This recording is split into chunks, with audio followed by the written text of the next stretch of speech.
Insyaallah kita akan membahas pertanyaan masih seputar wudhu. Ini ada pertanyaan dari teman-teman tentang bagaimana hukumnya wudhu di kamar mandi atau wudhu di toilet. Karena tidak semua orang punya ruangan khusus untuk wudhu. Dan memang anehnya kita ini ya.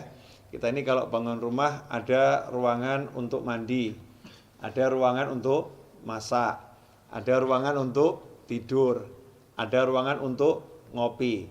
Tapi untuk ibadah yang paling penting sholat, musola enggak ada. Kemudian fasilitas untuk sholat, wudhu juga tidak disediakan khusus. Ini kita kelemahannya. Menyikapi hal itu, maka timbul pertanyaan, kalau wudhunya tidak di ruangan khusus, ya tidak di ruangan khusus untuk wudhu atau enggak punya padasan. Kalau orang Jawa dulu punya padasan ya, gentong yang ada lubangnya di bawah, taruh di halaman untuk minum atau untuk wudhu. Kalau nggak punya seperti itu, adanya kamar mandi, adanya toilet, atau ketika di mall atau di pasar, wudhunya tidak di tempat khusus wudhu, tidak di luar ruangan, tapi di dalam toilet, di dalam kamar mandi, atau di dalam WC kalau bahasa umumnya ya. Kira-kira seperti apa? Sah tidak wudhunya? Kalau ditanya wudhunya sah atau tidak, maka wudhunya sah kalau memang syarat-syarat sahnya wudhu dipenuhi, kemudian hal-hal yang membatalkan wudhu tidak dilakukan, wudhunya sah-sah saja. Tetapi timbul masalah, orang wudhu itu ada sunnah-sunnah dan ada adab. Di antara sunnah-sunnahnya adalah membaca Bismillahirrahmanirrahim di awal wudhu seperti yang sudah dijelaskan. Kemudian nanti ada doa setelah wudhu.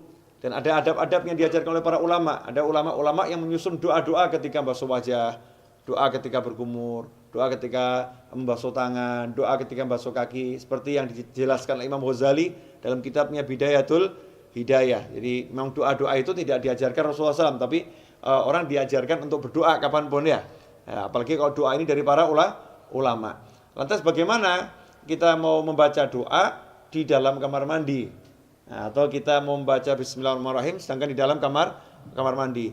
Sementara kita ketahui Nabi kita Muhammad SAW mengajarkan agar kita tidak membaca lafzul jalalah, asma Allah, atau ayat-ayat Al-Quran, atau doa-doa di dalam toilet, di dalam kamar mandi.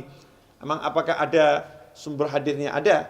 Kita semua tahu baginda Muhammad SAW itu punya cincin. Ya, punya cincin. Khatiman min fiddah, dari perak. Ya, Rasulullah punya cincin dari perak, yang cincin itu fungsinya sekaligus sebagai stempel. Ya, fungsinya sebagai stempel. Dulu Rasulullah SAW tidak punya cincin, tidak punya stempel. Tapi ketika sahabat mengatakan, nih raja-raja yang pembesar-besar non-muslim itu kalau dapat surat, tidak ada stempelnya tidak mau terima. Ya, mereka tidak akan menerima surat kalau nggak ada stempelnya. Rasul pun mengikuti, kalau begitu buatkan saya stempel. Ya, buatkan saya stempel. Maka dibuatkan stempel, bunyinya Muhammadun Rasulullah. Ya, Muhammadun Rasulullah. Jadi Allahnya paling atas, berupa cincin dari perak.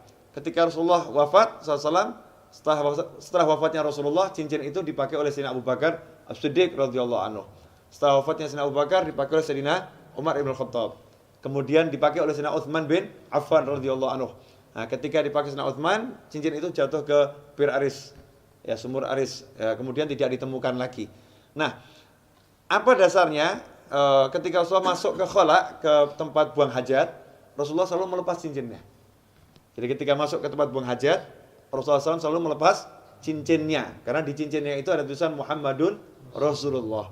Kalau membawa tulisan aja tidak dianjurkan, apalagi mengucapkannya.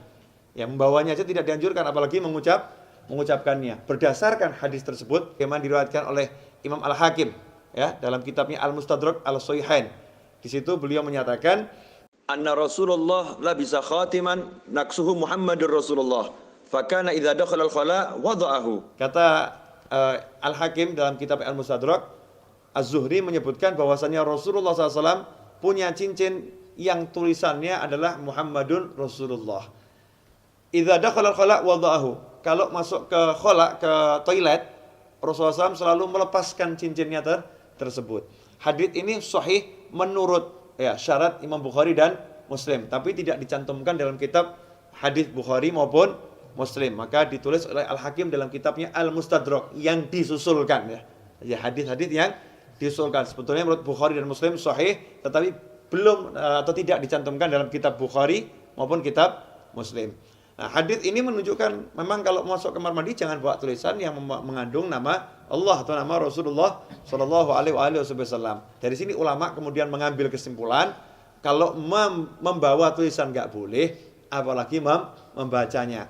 Bukan haram ya, tidak boleh dalam arti tidak beradab atau kurang sopan. Karena itu seyukyanya jangan berwudu di toilet, seyukyanya. Cari tempat wudu yang memang betul-betul untuk wudu. Kalau tidak adanya toilet, barulah silahkan wudu di toilet atau di kamar mandi atau di WC. Tapi kalau wudu di kamar mandi, toilet atau WC, jaga adabnya. Apa adabnya itu? Ya satu, jangan membaca asma Allah. Cukup dibaca di dalam hati. Lantas bagaimana dengan doa setelah wudu? Ya doanya dibaca di luar kamar mandi. Jadi selesai wudu langsung keluar baca doa setelah wudu. Atau bismillahnya dibaca di luar dulu. Bismillahirrahmanirrahim, masuk langsung wudu juga. Nah, dengan begitu maka sunnahnya tidak hilang, tetap bisa melaksanakan sunnah-sunnah yang dianjarkan oleh Nabi Muhammad Sallallahu Alaihi Wasallam. Insyaallah sedikit ini barokah dan jangan kemudian jadi jalan justru. Oh berarti wudu di toilet gak apa-apa. Oke deh, kita wudunya di toilet aja ya. Jangan seperti itu. Usahakan wudu di luar toilet agar bisa melaksanakan banyak sunnah. Kalau memang terpaksa baru berwudu di toilet. Wal afu minkum. Wassalamualaikum warahmatullahi wabarakatuh.